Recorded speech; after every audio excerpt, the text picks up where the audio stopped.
Estamos iniciando mais um programa Saúde em Dia, aqui pela TV Plan. Hoje vamos falar um pouco a respeito de oftalmopediatria. Nosso convidado é o Dr. Guilherme, que é médico oftalmologista.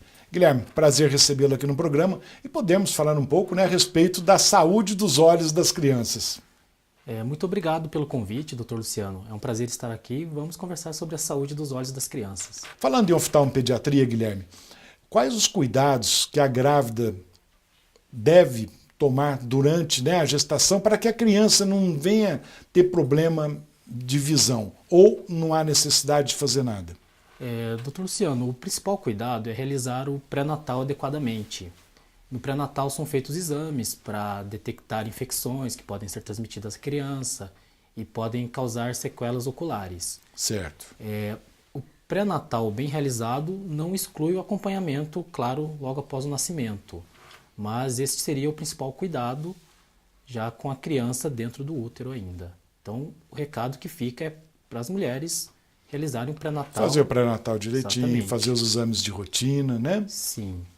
Deixa eu te perguntar, o que pode acontecer, o que pode ocorrer nos olhos do bebê nos primeiros meses de vida? Olha, ao contrário do que algumas pessoas acreditam, o bebê já tem visão logo que nasce. Ele ainda apresenta a visão muito borrada e nos primeiros dias ele tem poucas reações. Uma das únicas coisas que o bebê faz é fechar os olhos diante de uma luz forte. Ao longo dos primeiros dias de vida, dos primeiros meses, a visão vai se desenvolvendo rapidamente. Então, nessa fase é muito importante estar atento, claro, às doenças que podem já estarem presentes logo ao nascimento, como, por exemplo, catarata congênita, glaucoma congênito. Quer dizer que nesses primeiros meses já se pode detectar, se for o caso, tipo catarata, tudo isso que você acabou de dizer. Sim, na realidade, logo que a criança nasce, toda criança deve fazer o teste do olhinho, ainda na maternidade antes da alta. Esse teste consiste em usar um aparelho que projeta uma luz no olho da criança e a gente observa o reflexo dessa luz no olho. Que seria aquele teste do olhinho que o pessoal fala, o teste da luz no olhinho, é isso? Sim, exatamente. Esse teste ele deve ser realizado ainda na maternidade e embora ele não substitua um exame oftalmológico, ele pode dar pistas da presença de várias doenças. Como nós já citamos, a catarata, o glaucoma, também infecções ou mesmo tumores dentro do olho. Doutor, o que se pode fazer? A pessoa pode, a mãe, o pai ou os pais podem fazer algo para identificar algum problema ocular na criança? Olha, os principais sinais de problemas oculares, eles variam de acordo com a idade da criança. Nos bebês, os pais têm que observar se a criança apresenta algum estrabismo, ou seja, se um dos olhos fica torto, se o olho desvia tanto para o lado do nariz como para o lado da orelha. Também é importante observar como é a interação da criança com o ambiente. Como a gente já citou, os recém-nascidos eles ainda não interagem muito, mas até os 3 meses de idade, a maioria das crianças já consegue observar rostos próximos e também objetos e seguir eles com os olhos. Caso a criança não faça isso, ela não demonstre interesse no rosto dos pais, em brinquedos, isso demanda uma avaliação oftalmológica. Um outro detalhe que muitas vezes passa despercebido é, por exemplo, quando é tirada uma foto da criança com flash, algumas vezes nós observamos aquele reflexo vermelho nos olhos. Certo. Caso este reflexo esteja apagado, esbranquiçado em um dos lados, se ele estiver diferente em um lado do que no outro, isso também pode ser um sinal de doença oftalmológica. Sim. É importante também, nas crianças maiores, as queixas já são diferentes. Além das crianças que chegam com a própria queixa de dificuldade para enxergar, muitas vezes dores de cabeça, principalmente se estiverem ligadas à leitura, ao estudo, podem ser sinais de problemas oculares. Além disso, também é importante prestar atenção ao desempenho escolar da criança, a eventuais irritações nos olhos. Caso a criança apresente qualquer queixa, é importante, novamente reforçando, realizar uma avaliação oftalmológica. Então, marca uma avaliação, marca com o oftalmologista. É preferível, como a gente fala, pecar por excesso do que por falta, não é, doutor? Não, com certeza. A visão se desenvolve nos primeiros anos de vida e essa fase é crucial para que a criança cresça enxergando bem. Falando em criança, quais são os problemas de visão mais comuns nas crianças? Olha, Luciano, os principais problemas de visão na criança são os graus, que a gente chama de erros de refração, mas que é a miopia, a hipermetropia, o astigmatismo. Além disso, as alergias oculares, o estrabismo, que é o olho torto, e a ambliopia. A ambliopia, por talvez ser a menos conhecida destes problemas, é uma que eu gostaria de abordar um pouquinho mais de detalhe. Então, a ambliopia, o que ela é? A ambliopia é quando um dos olhos não desenvolve a visão da maneira normal, por falta de estímulo. Isso pode acontecer por principalmente 3 motivos. O primeiro motivo seria quando existe alguma doença que impede a luz de entrar normalmente no olho. Um exemplo seria a catarata. A catarata é uma doença na qual uma das partes do olho perde a transparência e ela não permite a passagem da luz.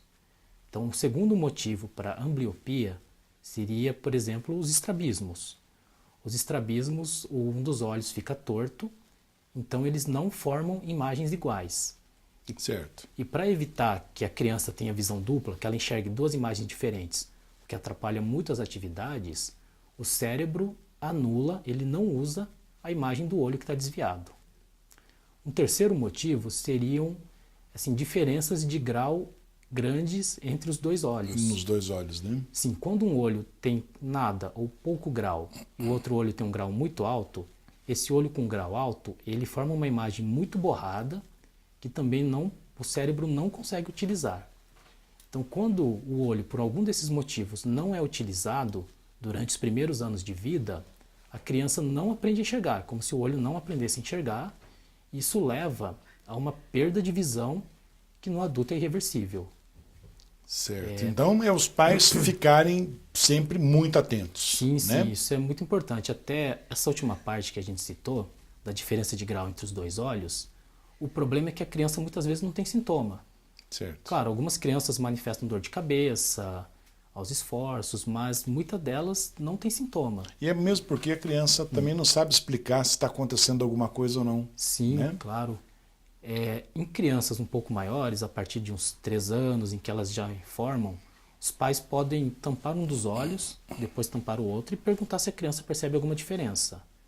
É um teste um pouco grosseiro, mas ele pode dar algumas pistas. Mas já é importantes. alguma dica, né? Sim, sim, com certeza. Doutor, nós vamos fazer um breve intervalo, já voltamos com o programa Saúde em Dia.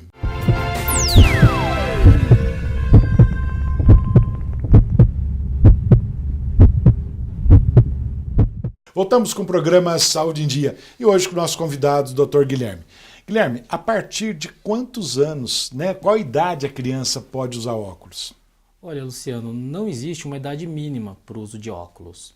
Em alguns casos, que não são frequentes, a gente prescreve óculos até mesmo para crianças com poucos meses de vida. Isso acontece em casos, por exemplo, de catarata congênita, crianças operadas e casos de graus muito altos também.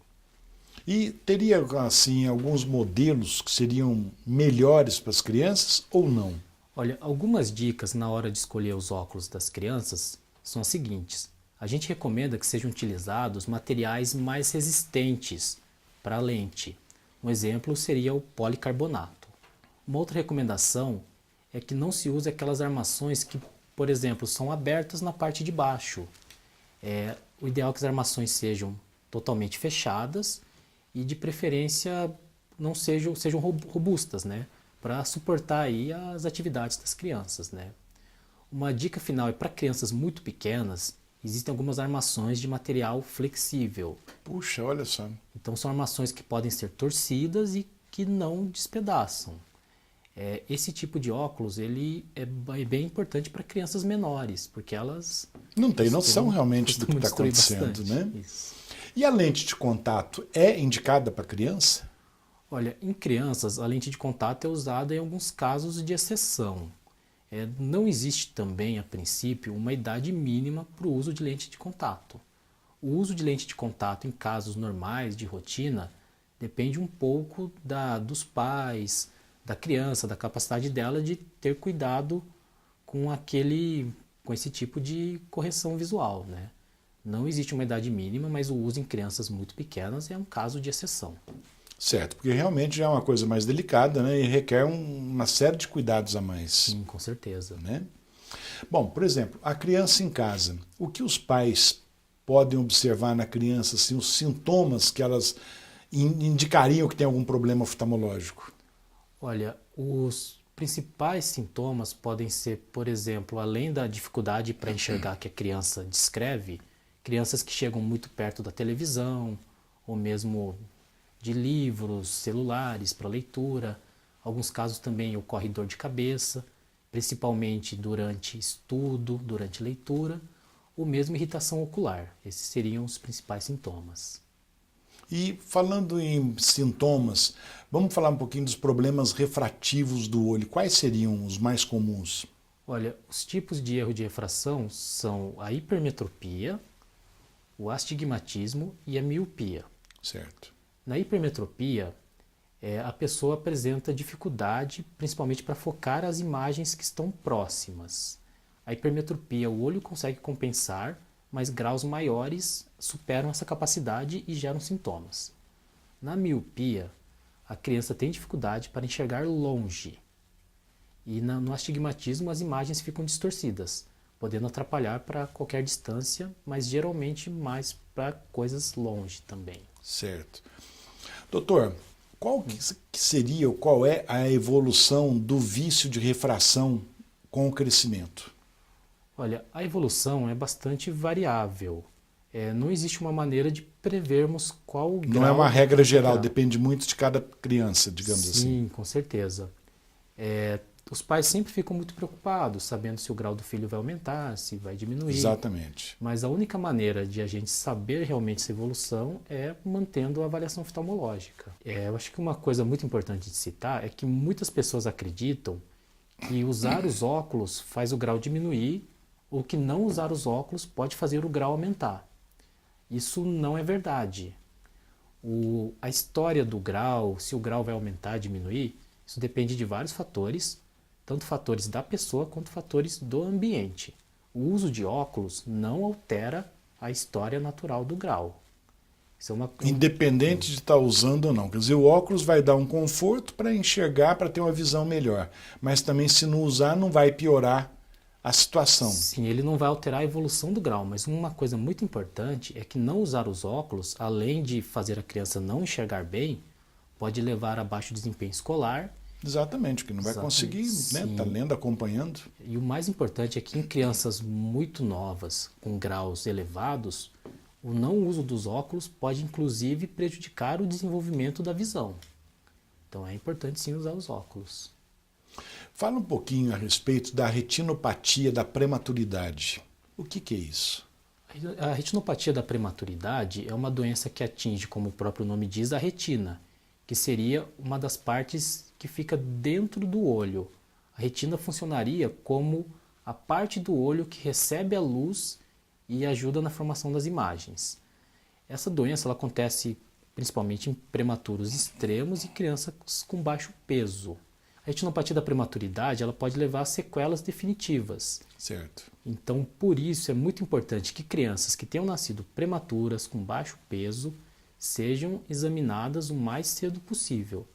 Nesse caso, é necessário, inclusive, realizar um mapeamento de retina, que é um exame no qual é usado um colírio para dilatar o olho e a gente tem que examinar a parte interna dele.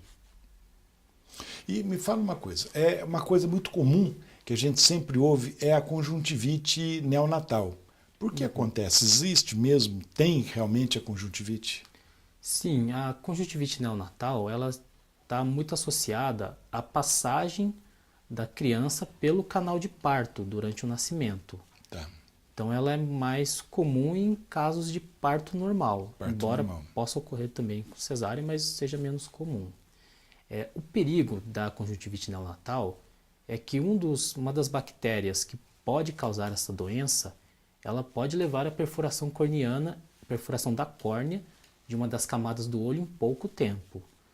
Por isso é importante que casos de suspeita de conjuntivite em recém-nascidos também sejam avaliados o mais cedo possível. O mais cedo possível e começar o tratamento quanto antes. Exatamente. Né? Doutor, no próximo bloco nós teremos a presença da Juliana com as perguntas dos nossos telespectadores. Tudo bem? Tudo bem.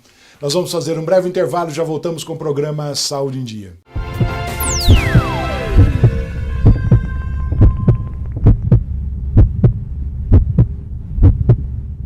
Voltamos com o programa Saúde em Dia e hoje conversando com o médico oftalmologista Dr. Guilherme. E neste bloco também a presença da Juliana com as perguntas de nossos telespectadores. Tudo bem, Juliana? Tudo bem, doutor Luciano. Estou aqui com as perguntas dos nossos telespectadores, que é um assunto de extrema importância, né? Que as mamães aí que estiverem nos assistindo, até as de primeira viagem, né, doutor Luciano? Exatamente, tem dica para todas, né? Isso, com certeza. Ficarem atentas aí aos seus bebezinhos, as crianças, filhos, adolescentes, para não ter nenhum tipo de problema futuro, né, doutor, com relação à visão, né, dos seus filhos, né, doutor?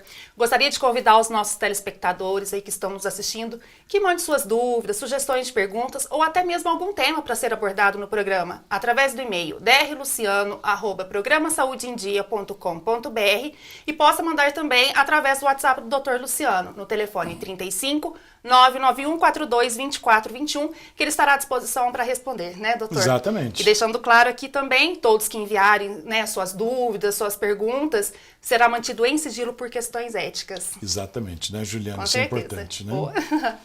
Doutor Guilherme, vamos conversar um pouquinho de glaucoma. O glaucoma, ele pode desenvolver também nas crianças nos primeiros meses ou nos primeiros anos de vida? Sim, existe inclusive o glaucoma congênito, que na realidade se desenvolve desde o útero. O glaucoma é uma doença que afeta o nervo do olho, levando à perda progressiva da visão, em que em muitos casos está associado também a um aumento na pressão dentro do olho. Quais são os sinais de glaucoma congênito no recém-nascido? Neste caso, podem aparecer algumas alterações, como por exemplo, um aumento no tamanho do olho. Muitas vezes é possível perceber um olho muito maior que o outro. Em alguns casos existe também o borramento da córnea, que seria uma das partes mais anteriores, uma das partes mais externas do olho. Então o bebê fica com o olho com aspecto meio azulado nessa região central. Certo. E uma outra possível alteração é um lacrimejamento excessivo também. E o tratamento para a criança é medicamentoso, é cirúrgico? Qual seria a melhor indicação para a criança? Olha, o tratamento deve ser avaliado individualmente, mas Certo. nas crianças, em geral, o tratamento acaba sendo cirúrgico. Acaba sendo cirúrgico. Sim. Doutor, a Juliana está com as perguntas dos nossos telespectadores e, se possível, eu gostaria que respondesse. Pode ser? Claro. Vamos lá, doutor. Qual é a melhor idade, doutor Guilherme, para a primeira consulta oftalmológica? Olha, a primeira informação que eu gostaria de passar é que não existe uma idade mínima para consulta oftalmológica. Como já conversamos, é possível fazer um exame oftalmológico de recém-nascidos, inclusive. Considerando isso, no serviço em que eu trabalho, no Instituto Donato, a nossa orientação é que seja feita uma primeira avaliação ainda nos primeiros 6 meses de vida e uma segunda, caso esteja tudo normal, entre 1 ano e 2. Ok. Bom, doutor, um caso que está acontecendo muito hoje em dia, né? As crianças, né? Não os bebezinhos, porque não tem ainda as condições, né? Mas as crianças, assim, acima de 2 anos de idade, já estão aí acostumando já com os tablets e os smartphones, né, doutor? Isso pode prejudicar a visão da criança? Olha, Juliana, esse é um fenômeno recente, então a gente ainda não tem informações sobre quais seriam as consequências a longo prazo desse uso. Mas já se sabe que o uso de smartphones, tablets, pode levar a irritação ocular, ressecamento e pode também causar fadiga, cansaço visual. Diante do aumento no uso desses aparelhos pelas crianças, a Sociedade Brasileira de Pediatria recentemente lançou algumas recomendações. Opa, isso é importante. A orientação é que crianças com menos de 2 anos, se possível, não sejam expostas a estes aparelhos. Deve evitar-se ao máximo que elas usem celulares, tablets, principalmente durante as refeições e próximo ao horário de dormir. Para as crianças entre 2 e 5 anos, recomenda-se o uso máximo de 1 hora por dia, também tendo atenção ao horário do sono. Claro que, sendo realista, a gente sabe que hoje em dia as crianças vão ter contato com esses aparelhos, mas é importante... E não só 1 hora, né? Sim, com certeza. Bem mais. Devemos tentar evitar os excessos, mas dentro do que é possível, claro. Então aí, no caso, os pais devem ficar atentos para não deixar as crianças ultrapassarem o limite. Com certeza.